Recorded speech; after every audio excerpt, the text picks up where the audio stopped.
All right, we are now joined by the race winner for tonight's NASCAR CRAFTSMAN Truck Series and the regular season champion as well, Corey Heim, driver of the number 11 Tricon Garage Toyota.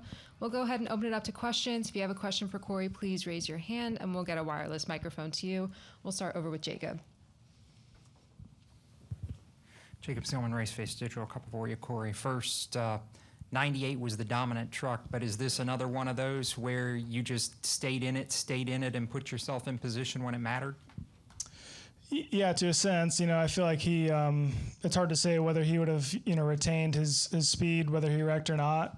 He was definitely a good bit better than us, I thought, throughout the majority of the race, but I did feel like we got progressively better as the night progressed. And it seemed like by the end of that run before we green flag pitted, we were kind of reeling them in a little bit. I mean, not to say that we were better than him by any means, but I think we were definitely making a little bit of progress from the, dominant speed that he had at one point. So I certainly think the wreck that he was in probably slowed him down a little bit. I think it's safe to say, but at the end of the day, we've kind of been in that spot a couple times this year where we've had misfortune and just people that are, in that position can take advantage of it. And we were just that person tonight, so that team. So at the end of the day, just very proud of Tricon Garage for sticking with it. Them Toyota Safe Flight for all their support, and definitely a long night. I feel like I said, we got progressively better, but reign supreme. You go into the playoffs with a bucket of points. I don't want to say you can coast through the first round, but does it make it easier for you guys to at least be able to plan and know that if something doesn't necessarily go to plan, that you've got that buffer to fall back on? I don't think our mindset changes going into any of these races. With our buffer, it definitely makes us, feel confident going into these races, just that we've been there and done that and won the races. And we've also got a good, caliber of races in the first round that we're plenty capable of performing well at. But you look at the last round and you got, Talladega in the mix. I think that's, everyone kind of knows it's a big mess, I guess, at the end of the day. So, just having those playoff points and that buffer is good to, feel a little bit more safe going into that race, but you're never guaranteed anything in this sport. I think everyone has kind of learned that the hard way. So, yes, we definitely could use the points, and we appreciate them, and, it means a lot. But, at the end of the day, we still got to go out there and perform. And does this win make you hate this place a little bit less?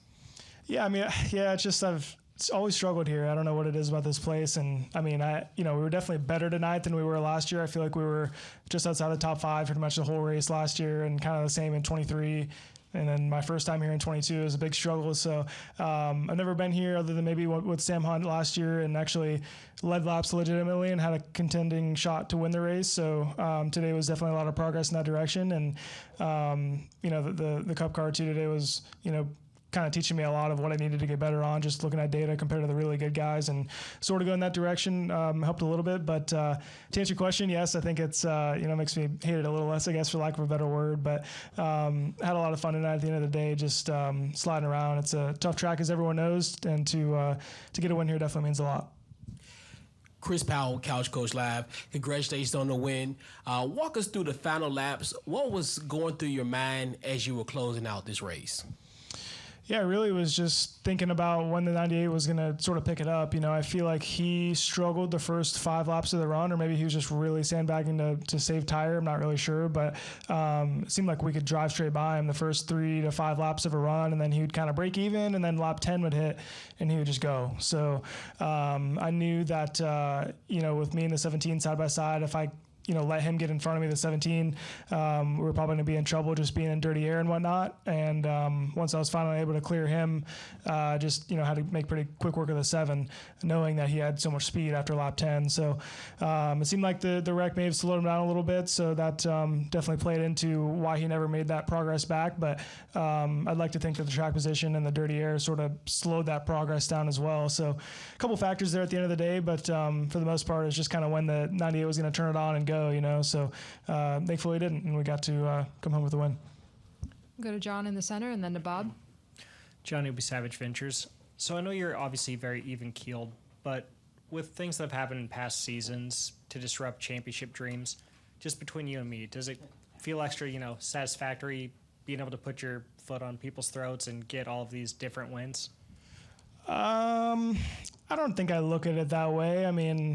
it is. I mean, I think it's always nice to come in and win a bunch of races and, you know, contend every week, and you know, just makes you have confidence as a race car driver.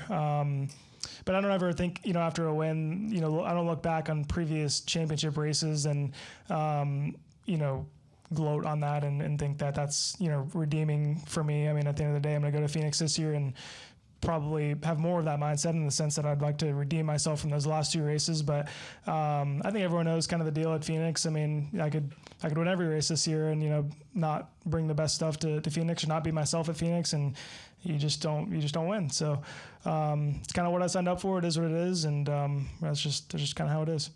And then from a strategy standpoint, I know it's very early on. You still have the first 2 rounds to go through, but is there a time at all at the shop where you guys kind of look ahead like, hey, if we make it to Phoenix, here are some of the things we need to focus on that we struggled last year?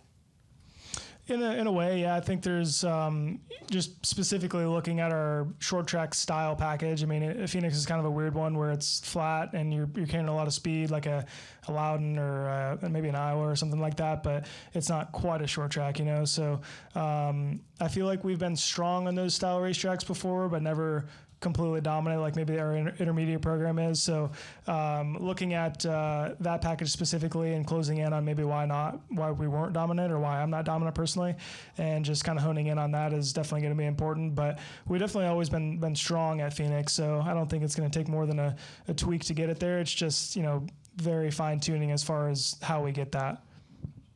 Go to Bob. Bob Parkhurst, Fox Sports. What do you hope to get out of tomorrow? You're starting 32nd, so just how different is that and maybe the mindset versus today?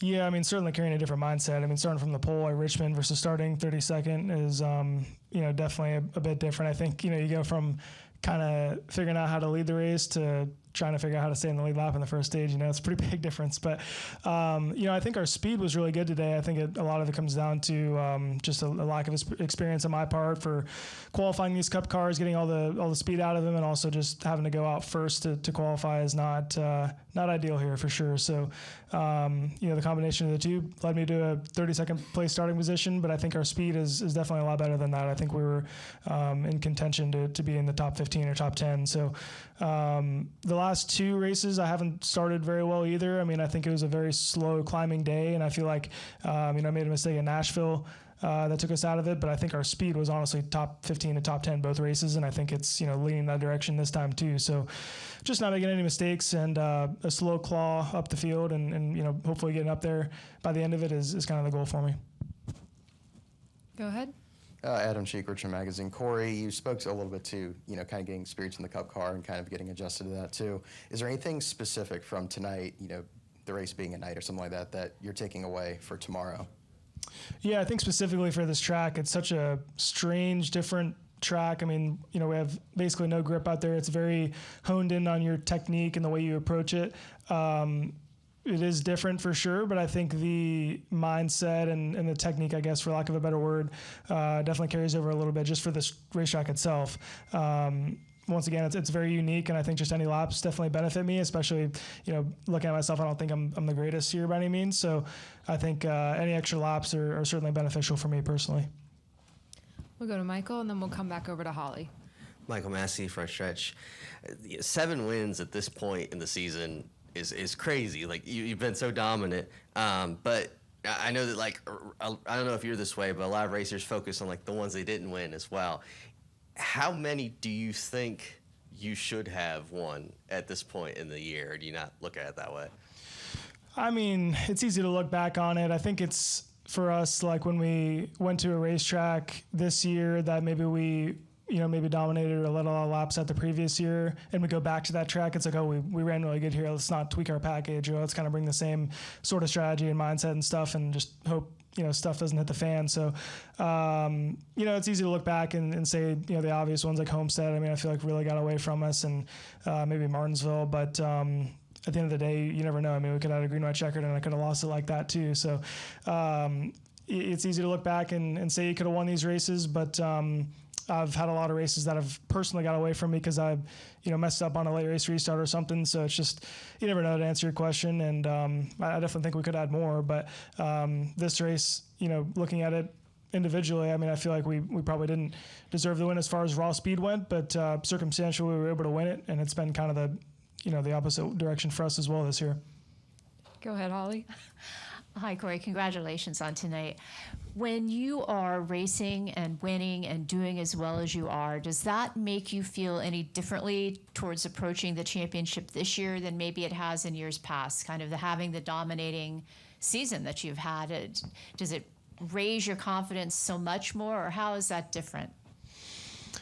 Last year winning, I think we won 6 last year, I felt like we were the dominant truck throughout the year, obviously won the most races and kind of carried that into Phoenix, knowing like we've had the best program and, we're probably in the best spot to win a one race take all kind of deal. And, we just didn't have it. I mean, we just didn't have the speed. I didn't do my job. I messed up late and we didn't win. So it's like, even if you are the best in all, calibers, which we're not. I mean, I feel like we're definitely the best in some ways, but, we're a very well-rounded team, won a lot of races this year.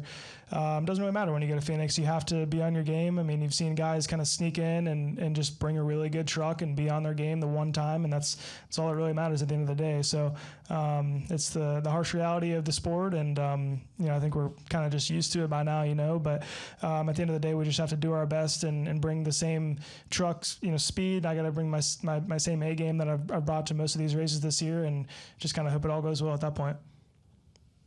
Any final questions? All right. Well, congratulations, Corey. Thank you. All right. Thank you.